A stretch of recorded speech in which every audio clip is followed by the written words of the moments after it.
100 fighter jets into the air. They would fly towards Iran, firing on multiple locations at once.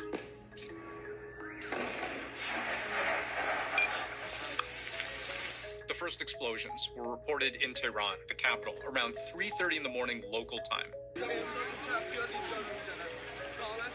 The IDF has confirmed Israel has hit nuclear targets. But the most dramatic phase of the attack would take place a little over 200 kilometers south, where the strike value and the risk, if things go wrong, are both incredibly high. This is where Iran enriches uranium, which is either for producing nuclear power or a nuclear bomb. We struck at the heart of Iran's nuclear enrichment program. We struck at the heart of Iran's nuclear weaponization program. Israel's attack went beyond this, however. It also included a series of targeted killings, assassinations, effectively, of high-profile nuclear scientists, as well as some of Iran's most senior military leaders. Islamic Revolutionary Guards Chief Hossein Salami, the so-called head of the snake, was killed in the attack. Within hours, Iran had already launched a counterattack, which Israel has already responded to with a fresh attack of its own. But let's start by understanding how Israel decided it would cross a line it has never crossed before. We're talking about multiple sites being hit, nuclear, military facilities, prominent Iranian military officials, and some of the key nuclear scientists being assassinated. The totality of that has never happened before. This was not a surprise attack. The world had already been warned. In February, the first in a series of intelligence reports predicting Israel was planning a strike. Then in May, just a few weeks ago, new intelligence underscoring the potential target, Iran's nuclear program. Something that even then might have felt like bad timing. Trump was in the middle of trying to negotiate Iran down on its nuclear program. What do you make of the Ayatollah saying that they have to enrich? They have to be able to enrich? They won't be enriching. If they enrich, then we're going to have to do it the other way, and I don't really want to do it the other way. Trump left unsaid what he meant by the other way, but Israel certainly found a way, appearing to operate on its own schedule. When it launched its attack in the early morning hours, it would also launch a PR campaign on social media. The Israeli Air Force posting pictures of its fighter jets about to deploy, American-made, armed to the teeth, combat ready. The US, though, would immediately put up its hands and say, "We had nothing to do with this." From the desk of the Secretary of State, this attack was Israel's unilateral action, and we are not involved. But the U.S. knew this was about to happen. They definitely knew. Because 2 days before the attack, the U.S. would start pulling American staffers out of the area. Non-essential personnel invited to fly back to home soil, paid for by the government. Well, they are being moved out because it could be a dangerous place, and we'll see what happens. Then, a day later, now 1 day before Israel's attack, a bombshell from the UN's nuclear watchdog. It passed a resolution accusing Iran of failing to comply with nuclear safeguards, failing to cooperate with inspectors, and failing to credibly account for uranium it wasn't supposed to have. The IAEA resolution was kind of the diplomatic side of the same coin of Israel's military operations. The IAEA said that for the first time in over 20 years, Iran is not in compliance with its non-proliferation agreement. So this time around, they said if you put more resolutions against Iran, which they call politically motivated, then what Iran will do is to simply just go ahead and expand its nuclear program even more.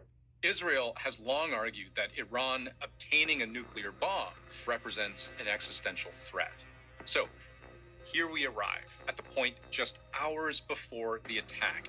Donald Trump telegraphing what he might have at that point finally seen as inevitable. How imminent is an Israeli strike on Iran?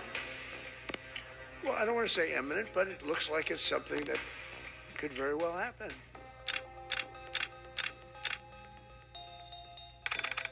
We can think of Israel's strike as being made up of three distinct parts. First, an attack on Iran's military capability. its capacity to attack and defend itself, even its ability to sense incoming threats. Israel would also target key military leaders, the highest echelon of Iran's armed forces, as well as perhaps the most volatile target of all, what Israel would call the heart of Iran's nuclear program. We'll start on the most conventional level, an attempt to hobble Iran's fighting force itself. Israel's Air Force would post this in the early hours after the initial strike: intended targets of an aerial attack on the western part of the country. These are all surface-to-air missile launchers, destroyed in numbers we can't independently verify, but which the IAF claims numbers in the dozens, if you include radar stations, which were also destroyed. To achieve this, Israel says it relied on 200 fighter jets. That's most of its aerial combat fleet, footage of which it was also quick to post online, showcasing F-15s, F-16s, and F-35s. That is a supersonic stealth fighter, what the industry calls a force multiplier, because of its ability not just to fight, but also to gather intelligence, even carry out electronic warfare. 200 fighter jets for a country the size of Israel is quite significant. It's going to be a large part of, frankly, their inventory and of their capabilities. Not all of Israel's fighting force was dedicated to destroying infrastructure, though. The mission also appears to have targeted very specific people. Hossein Salami is the commander-in-chief of the Islamic Revolutionary Guard Corps. That's a branch of Iran's military, but it's more than just soldiers. It has business interests, political influence, and controls Iran's missile program. Gholam Ali Rashid, deputy commander-in-chief of the armed forces and commander of Iran's central headquarters, tasked with planning and coordinating joint military operations. Mohammad Bagheri, the armed forces chief of staff, the highest-ranking military officer in the country, overseeing all branches of Iran's military. All three are now dead, according to Israel. A claim which, again, we can't independently verify, and which, I think I should point out, I have seen conflicting reports about, citing Iranian state media. But this is the claim Israel's Air Force posted online. Photos of all three men with the Hebrew word for eliminated written above their heads. Those are three incredibly high-level targets. And so their elimination is going to make it really, really challenging. Think about it this way. The problem in terms of Iranian response was already going to be challenged because of how Israel went after the ballistic missiles. But you've also eliminated the very people who were supposed to be in the room making the decision about how to respond. The third prong of Israel's attack was something it has resisted targeting overtly with bombs and missiles until now. That's Iran's nuclear program. Israel, and certainly this Prime Minister Netanyahu, who's been wanting to do this for many, many years. And President Trump is the first U.S. president to allow him to do these kinds of strikes on Iran's nuclear facilities. The key target, the Natanz nuclear facility south of Tehran, the primary facility where Iran enriches uranium in thousands of centrifuges, which produce the core explosive material required to make a nuclear bomb. This is what Israel and much of the Western world have long insisted Iran is trying to do. And if not stopped, Iran could produce a nuclear weapon in a very short time. It could be a year, it could be within a few months, less than a year. This is a clear and present danger to Israel's very survival. But I should also note, Iran has long disputed this claim and continues to insist its nuclear development is strictly for things like energy and research. All the same, the UN has confirmed Natanz was hit. What's much less clear is how hard.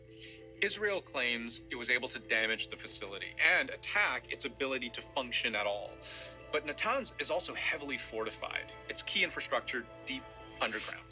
The problem with the underground facilities that Iran has associated with its nuclear program is that they're increasingly more fortified.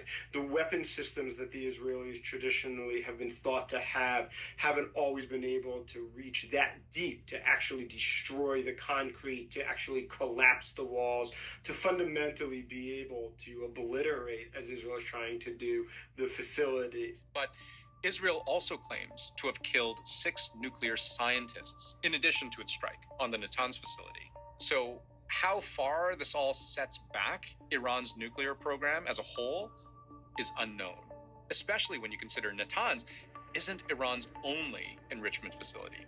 What you might actually end up doing is having the opposite of the intended effect, which is that by attacking Iranian nuclear facilities, you convince Iran that the only way to prevent further attacks on its territory is to actually move towards the ultimate deterrent, which is the development of a nuclear weapon.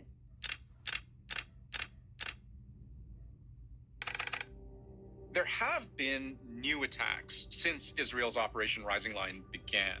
Iran counterattacked. Israel's military says Iran has fired around 100 drones towards its territory. Israel says explosions over its territory are both from interceptions and from impacts. And there are now multiple reports of fresh Israeli attacks on other Iranian cities. The Iranian state media says Israel has launched new strikes on the country this morning. What this amounts to is a dramatic escalation in what has, for decades, held more steadily as a proxy war between these two countries. Israel not usually in an active state of direct war with Iran, but rather locked in a constant struggle against Iran's allies, Hezbollah in Lebanon, Hamas in Gaza, and Houthis in Yemen. For a long time, for years, Iran and Israel were attacking one another through proxies. That's been the story of the Iranian-Israeli, conflict, the war in the shadows, or what they call the war between wars. But now the gloves are off. The United States also faces a new problem. Even before this attack unfolded, Iran had threatened the U.S., saying it would be seen as complicit in any Israeli attack. Iran, as you know, could and has the ability anyway to target American military positions, of which there are many in that region, not to mention next door in Iraq and even in Syria now. And so, how do we evaluate the state of play? Has Iran been crippled, its military diminished, its nuclear capability stalled? This has been a hard blow to Iran. It is undermining the credibility at a very rapid pace of the regime. Or has Iran been emboldened, given new reason to think its survival is at stake, unless it responds as severely as possible?